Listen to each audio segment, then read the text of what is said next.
Quatrième quart du 23e hizb. Au Tammud, nous avons envoyé leur frère Salih. Ô mon peuple, dit-il, adorez Dieu. Vous n'avez d'autre divinité que lui.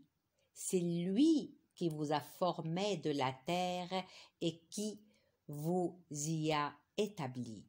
Demandez-lui pardon et revenez repentant vers lui, car mon Seigneur est si proche et si prompt à exaucer les prières. Ô Salih, répondirent-ils, tu étais jusqu'ici l'objet de nos espérances. Vas-tu à présent nous interdire d'adorer ce que nos pères adoraient? En vérité, nous avons des doutes troublants au sujet du culte auquel tu nous invites.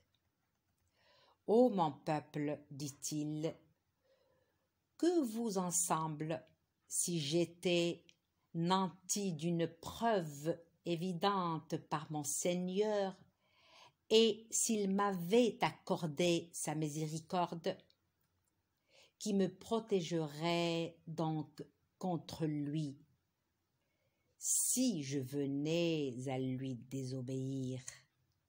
Vous ne feriez alors qu'ajouter à ma perte. Ô mon peuple, voici comme signe pour vous la chamelle de Dieu. Laissez-la paraître sur la terre de Dieu et ne lui faites aucun mal, sinon votre châtiment ne se fera pas attendre. Mais ils égorgèrent la chamelle. Salih leur dit alors, profitez de ces 3 jours encore dans vos demeures, et c'est une promesse que rien ne viendra démentir. Et lorsque notre ordre fut donné, nous sauvâmes Salih et ceux qui avaient cru avec lui par un effet de notre miséricorde de l'ignominie de ce jour-là, car, en vérité, ton Seigneur est le fort et le puissant. Et le grondement terrifiant saisit alors ceux qui avaient été injustes et, le lendemain, ils gissaient inertes dans leur demeure, comme s'ils n'y avaient jamais prospéré. Les Tammud ont, en effet, renié leur Seigneur. Arrière donc au peuple de Tammud. Nos émissaires vinrent retrouver Abraham pour lui annoncer la bonne nouvelle. « Salam » lui dirent-ils. « Salam » répondit Abraham. Et peu après, il leur servit un veau rôti.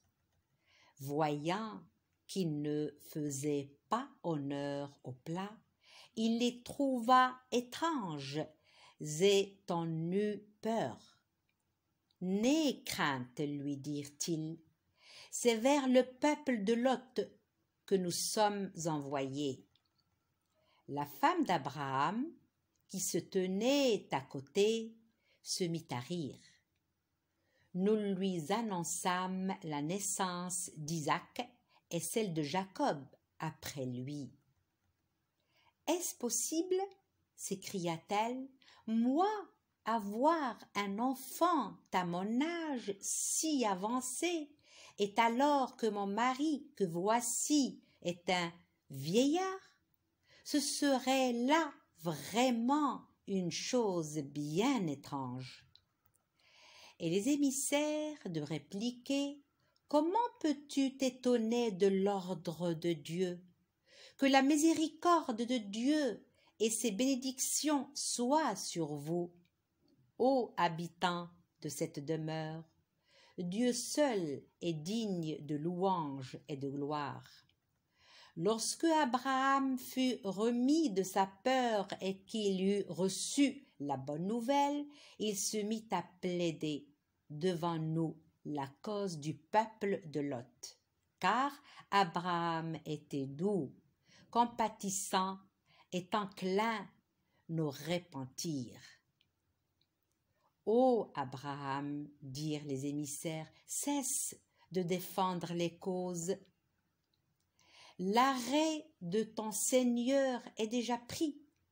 Un châtiment irrévocable doit les frapper.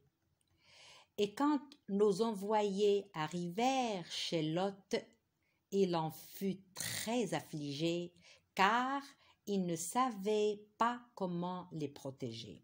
Quelle pénible journée, dit-il.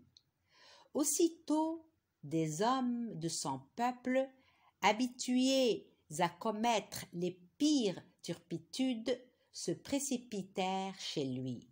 « Ô mon peuple, leur dit Lot, voici mes filles. Elles seraient plus indiquées pour vous.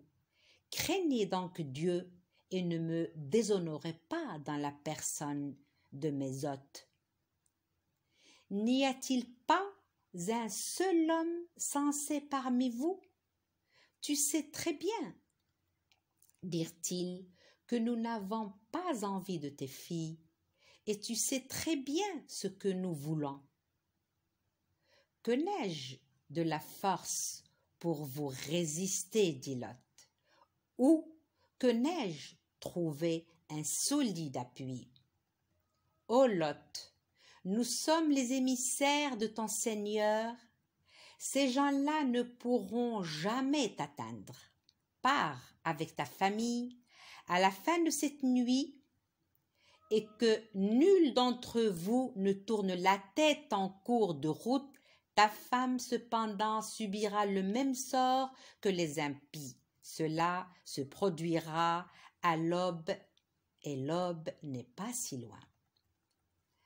Et lorsque notre ordre fut donné, nous renversâmes la cité de fond en comble et fîmes pleuvoir sur elle par rafales des cailloux brûlants d'argile, portant une marque connue de ton Seigneur et toujours prêt à s'abattre sur les criminels.